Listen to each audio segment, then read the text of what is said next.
Olá, meus amores! Tudo bem com vocês? A ProRegiane espera sinceramente que sim, que vocês estejam muito bem em casa, se cuidando e estudando também, turminha. Hoje nós vamos começar a aulinha com uma mensagem. E ela diz o seguinte, tá? Estude com dedicação e nada no mundo poderá te afastar de seus sonhos, tá bom, turminha? Então, se você tiver dedicação, tá? Disciplina, a gente consegue aí conquistar absolutamente tudo, né? Aí com base no estudo e nessa disciplina também.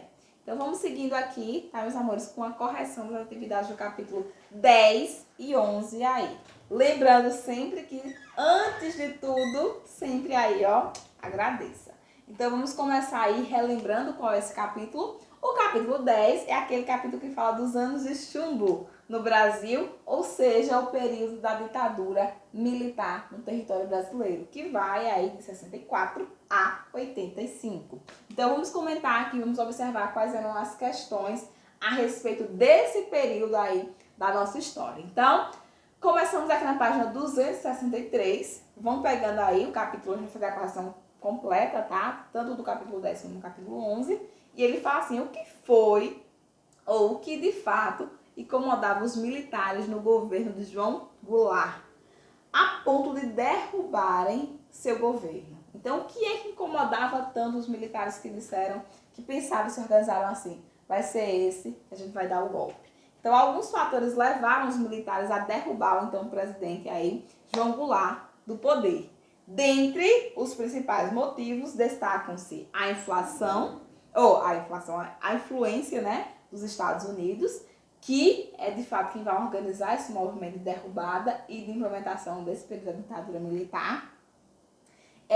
O que a gente observa? O afastamento, né, de João Goulart e dessa linha, né? Querendo ou não, ele era um presidente que tinha aí uma relação com o povo.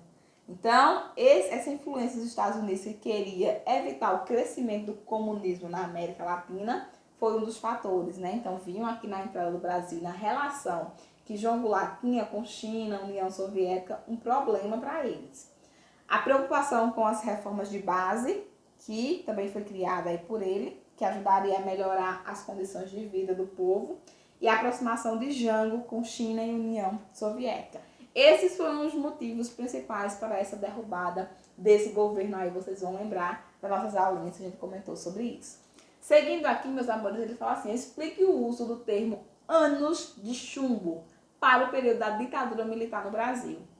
Anos de chumbo por quê? Porque fazia justamente alusão nessa definição anos de chumbo, faz alusão sempre ao período que a gente já comentou anteriormente, de 64 a 85, em que os direitos individuais e coletivos também, né, de todos os cidadãos aí brasileiros foram retirados, com o pretexto aí de uma ameaça de invasão soviética, de uma ameaça comunista. Então, o discurso, né, para se efetivar esse momento da nossa história foi justamente esse. E para isso era necessário retirar essa liberdade individual aí, né, fazendo a implementação de um governo militar.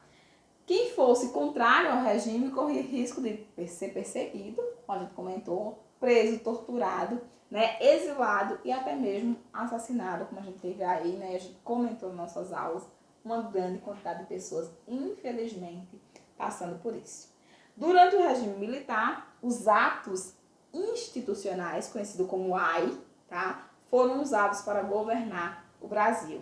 Quais os principais pontos do AI-1? O AI-1, tá, gente? Ele vai ser o AI que vai dar início a esse processo militar, né? Então, vai ser a partir do AI-1 que a gente tem a nomeação de Castelo Branco para presidente do Brasil, manutenção aí da Constituição, tá? Federal e estadual. Como assim, professora? A gente teria ainda a manutenção dessas constituições da organização estadual e municipal nesse momento aqui do AI-1. Depois é retirado, acho que vocês lembram aí que a gente comentou, mas nesse primeiro momento ainda se permanecia. Estabelecimento de eleições para presidentes seria realizado pelo Congresso Nacional. Caberia ao presidente alterar a lei, Constituição, entre outros, tá? Todo investimento político seria aí de responsabilidade das Forças Armadas Brasileiras, seriam os principais pontos aí do AI-1. Seguindo aqui, ele vai falar assim, quais foram as principais medidas do AI-4, tá? Lembrando que a gente teve aí vários atos institucionais, tá certo? As principais medidas foram a limitação do poder público, né? Aumento da centralização de poder, né? Qualquer ação dos poderes executivos teria de ser analisada, né, e autorizada pelos militares, criação da lei de imprensa e da lei de segurança nacional. São leis aí que vão coibir, né, tentar coibir a imprensa e também aumentar essa ideia aí de segurança nacional, portanto, poderiam pegar, torturar e matar as pessoas que fossem de contra a essa ideia aí, tá bom, meus amores? Aqui ele fala o regime militar brasileiro iniciou aí com significativo apoio da classe média brasileira. Porém, um fato acabou fazendo com que essa classe aí mudasse de lado e começasse a reagir contra a situação aí da ditadura militar. Que fato foi esse? Comente. Então, a classe média só passou a se posicionar de forma aí contrária, né, se opondo aí ao regime militar, após o assassinato do estudante, né, Edson Luiz, em 28 de março de 1968, né, cometido justamente por policiais, né, quando o estudante fazia protestos aí por melhores condições, né, no restaurante universitário ao qual ele estudava. Então, por conta da situação e por conta de mostrar, na verdade por ser o ápice, né, a classe média realmente começou a se posicionar a partir desse momento contra esse regime que estava instalado no Brasil, ao qual no início eles apoiaram e aí foi um dos grandes facilitadores desse regime aí no nosso país. Tá certo, turminha? E aí a gente continua aqui, ele vai colocar o que foi o ato institucional de número 5. Quais foram suas principais medidas? Lembrando que o AI-5 ele foi o ato mais repressor, mais violento, né, entre aí os atos institucionais, que foram vários, como eu falei. O ato, ele era como se fosse uma emenda constitucional, vou relembrar aqui para vocês, tá? Ele tinha o mesmo valor da Constituição e às vezes ele se sobrepunha, né? Se sobrepunha a essa Constituição. Então, eram aí a forma realmente de governar que os militares, né, encontraram aí, foi a partir desses atos institucionais. O ato institucional do número 5 foi uma estrutura política criada pelos militares no governo de Costa e Silva. Ó, lembrando que era aí um dos presidentes linha dura, que a gente precisa lembrar aí, tá? Em 1968, que visava endurecer ainda mais as ações contra aí, né, as pessoas que contestassem aí o regime militar. As principais medidas foram a concessão de poderes ao presidente, né, para fechar o Congresso Nacional, o que ele fez, é isso. Controle sobre o poder judiciário, autorização para caçar mandatos quando quisesse, né, de quem ele quisesse, ele poderia fazer isso. Suspensão de direito do habeas corpus, ou seja, a pessoa não teria mais o direito desse julgamento. Então ficava na mão aí da polícia, né, dos policiais aí. Criação da lei de censura à imprensa, música, teatro, qualquer forma de arte. Só poderia ser lançado se passasse pela lei da censura. Aí, tudo isso vai ser colocado a partir do AI-5, tá? O ato institucional do número 5. Sétima questão. Algumas reações ao AI-5 destaca-se o surgimento do movimento de guerrilha, tá? E de resistência, tanto no meio rural quanto no meio urbano. Cite os principais. Vocês observaram que os movimentos de resistência foi aí os movimentos que conseguiram dar essa cara a esse processo. Então, as principais guerrilhas e resistências foram a guerrilha do Araguaia, né, que foi terminar somente aí em 75, a Aliança Libertadora Nacional, né, a Vanguarda Armada Revolucionária e o movimento, né, revolucionário de 8 de outubro. Esses movimentos são os movimentos que mais conseguiram permanecer aí por mais tempo, lutando, né, contra o movimento, né, lutando contra a forma de governo, de organização social que a gente tinha no nosso momento aqui do Brasil. Tá bom, meus amores? Continuando aqui, a gente precisa observar, né, que ele vai começar a falar basicamente de alguns presidentes, né? Dentro desse contexto militar. Ele começa falando de Médici. E ele fala assim, comente sobre, né, a forte propaganda nacionalista do governo Médici.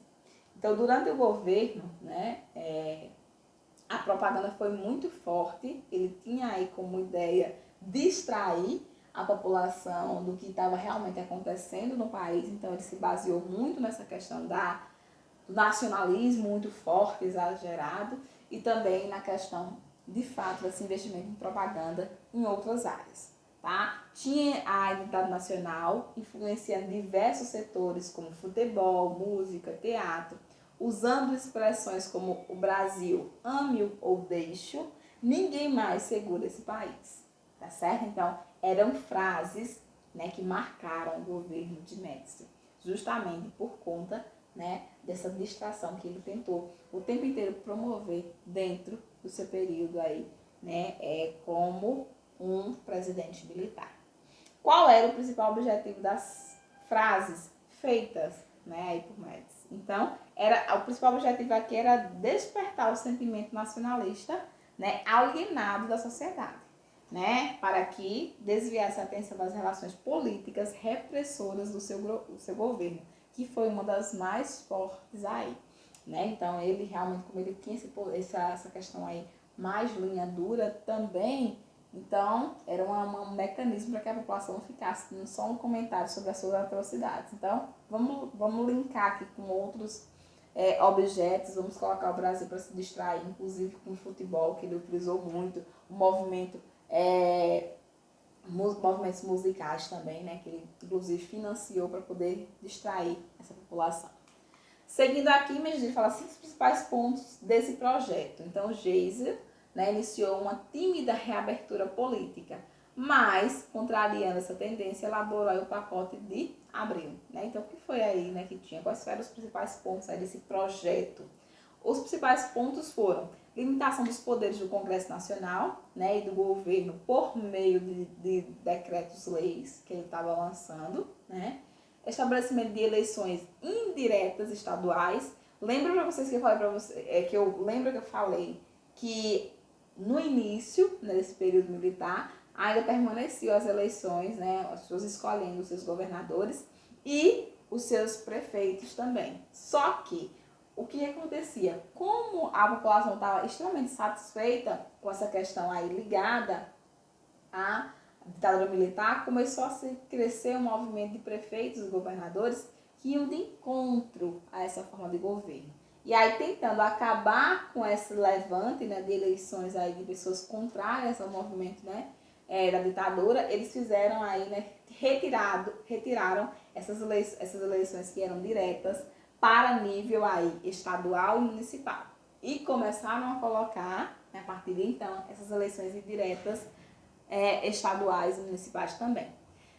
Decretação de eleições diretas para os municípios também. O mandato presidencial passou a ser de 6 anos, não mais, né, como era anteriormente, né, de 4 anos. 30% dos gastos parlamentares, né, de senadores eram determinados em assembleias estaduais, ou seja, botou aí tudo realmente na mãozinha do presidente.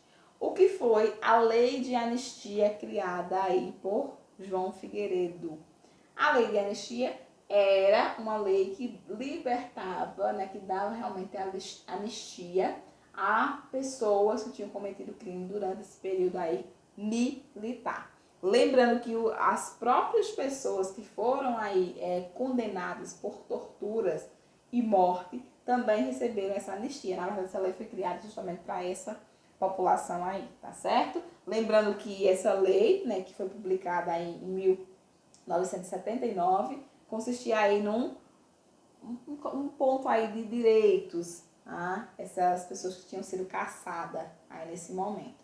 Mas, né, muita gente ficou fora dessa lei de anistia porque eles fizeram alguns pontos dentro dessa lei para que cada um se encaixasse aí da melhor forma possível. Vamos colocar assim para que vocês entendam. Seguindo aqui, meus amores, ele fala assim, o que foi o milagre econômico e quais foram as consequências dessa fase? Eu lembro para vocês que o Milagre Econômico aí, né, foi um programa econômico criado pelo ministro da Fazenda aí, Neto, tá? Que durou aí de 69 até mais ou menos 63, 73, 74, tá? Mais ou menos aí, né, nessa transição. Período em que a economia brasileira cresceu por meio do aumento aí de linhas de créditos e também por conta de empréstimos, né, internacionais que estavam sendo concedido e feito ao Brasil. Não durou muito, né? Depois o Brasil entrou numa recessão gigantesca. A dívida, né, do Brasil cresceu aí, né? Chegando aí a 300 vezes mais do que se tinha antes, esse período, esse milagre econômico, né? Então, a gente teve alguns probleminhas aí também com esse dito milagre aí econômico, mas que vocês precisam entender que foi esse momento aí de estabilidade econômica que o Brasil conseguiu dentro do período militar. Que muita gente acaba pegando nesse ponto aí isolado e colocando que foi uma maravilha por conta disso, sendo que a gente sabe que, né, quando a gente estuda um pouquinho a mais, pegando números mesmo, dados, não se tem essa estabilidade toda aí. Seguindo, meu gente, falar assim, ó, com o retorno do pluripartidarismo no Brasil, cite os principais partidos políticos que surgiram durante o governo de Figueiredo. Né, os partidos políticos aqui, né, que mais se destacaram durante o governo, a partir do momento que foi possibilitado aí a criação de vários partidos novamente, né, tentando que Figueiredo foi esse presidente que tentou, né, equilibrar essa reabertura, essa volta, né, ao Brasil aos termos democráticos, tá? Então, um dos primeiros colocações aí foi essa questão da volta de vários partidos. Então, a partir disso, a gente teve o partido, né, do Movimento Democrático Brasileiro, né, o PMDB, né, que tinha aí, que era de origem aí do antigo MDB, né, o Partido Democrático Social, o PDS, tá, que se originou aí do Arena, do antigo Arena, né, que eram os únicos dois partidos que tinha naquele momento, então acabou aí, né, nesse processo. O Partido Democrático Trabalhista, né, que foi uma herança histórica de Getúlio Vargas e também de João Goulart, né, a gente não pode negar. O Partido dos Trabalhadores, o PT, né, é muito influenciado aí por essas linhas mais socialistas, inclusive o próprio Luiz Inácio Lula.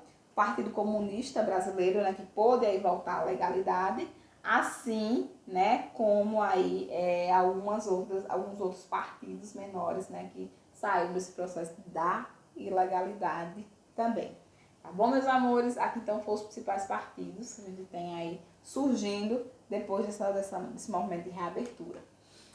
O que foram as diretas já, né? Quais foram os objetivos desse movimento? Então, as diretas já foi aí um movimento que pedia esse voto direto, né? Então, aí era um movimento político, né? Que era super partidário, ou seja, não tinha um partido específico, eram vários partidos participando desse movimento, além realmente da população, né, que ia às ruas pedir essa questão aí dessa eleição direta, né, e que também estavam envolvidos tanto a questão da esquerda como a direita brasileira nesse movimento aí, tá? Então pediu voto direto, as eleições diretas dentro do Brasil.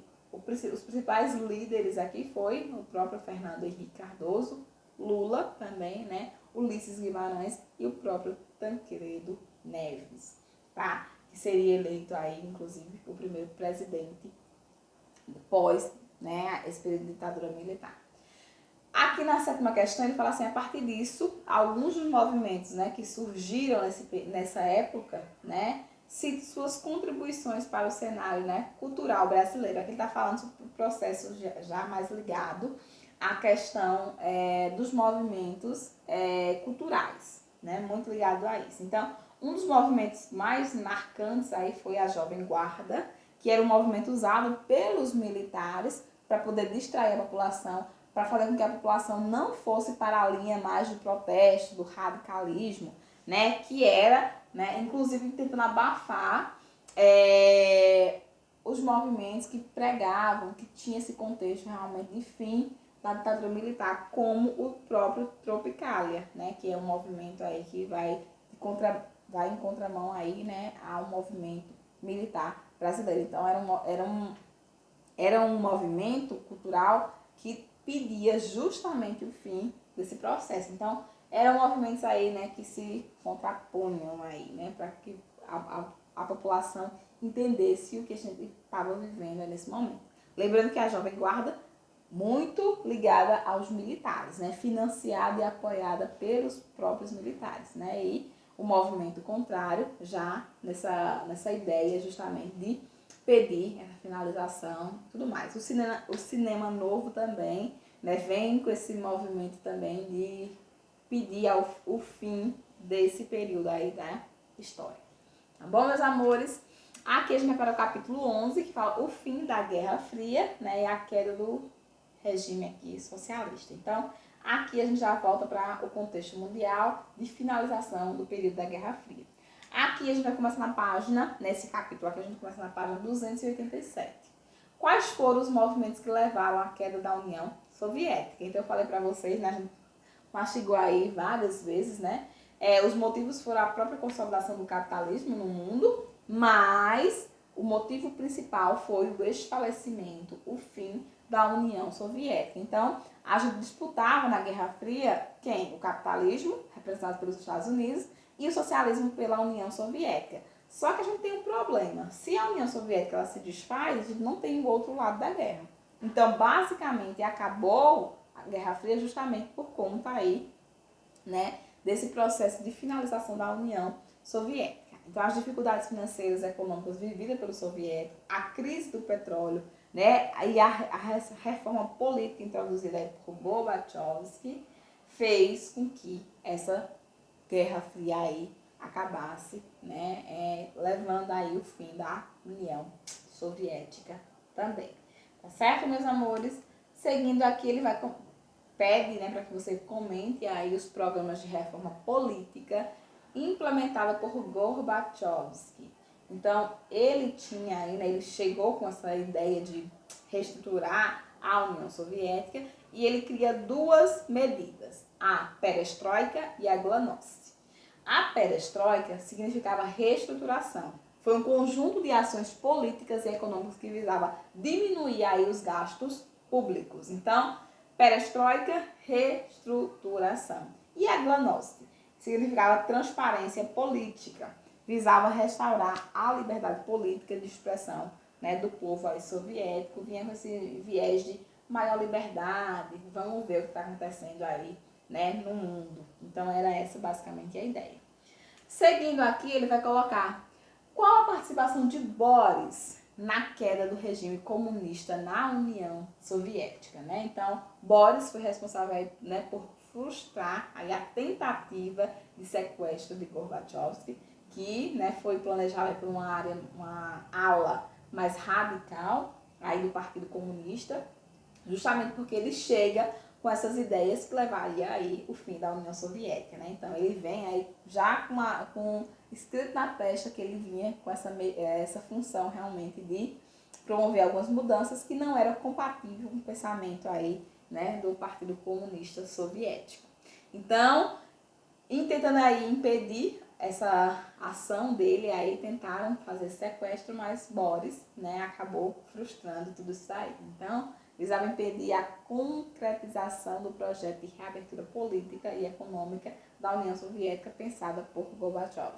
Era basicamente aí esse contexto. Acho que vocês vão lembrar quando eu expliquei na aula para vocês. Analise o panorama econômico da Rússia no governo de Boris. Foi um governo que teve uma aproximação gigantesca com os Estados Unidos, permitiu a abertura política e econômica russa, né, para o capital externo. Visou estabelecer, né, o Estado mínimo, né, com poucos investimentos, flexibilização de leis trabalhistas, privatização das empresas públicas, entre outras medidas. Essas ações, né, deram aí o tom do governo dele na Rússia aí durante o período que ele ficou. E quem mais sentiu foi a população que estava acostumada com outro tipo de governo, um governo que pensava mais no povo e menos aí na questão da questão capitalista mesmo, né? Então foi um governo realmente de transição, de sensação, né, mesmo para essa população. Ele coloca naquela questão, descreve a situação da Rússia né, quando Vladimir Putin assumiu pela primeira vez a presidência em 2000. Quando ele assume aí, né, o governo russo, no seu primeiro mandato, o país passava por uma grave crise, né, vinda aí do processo de Boris, né, com problemas sociais intensos, apresentando altos índices de inflação, analfabetismo, favelização, né, além de 35% da população vivendo na completa miséria. Então, ele pega o país em caos e ele tem a missão de reestruturar tudo isso. Quais foram as ações de Vladimir Putin para, né, que ele conseguisse a reeleição aí em 2004?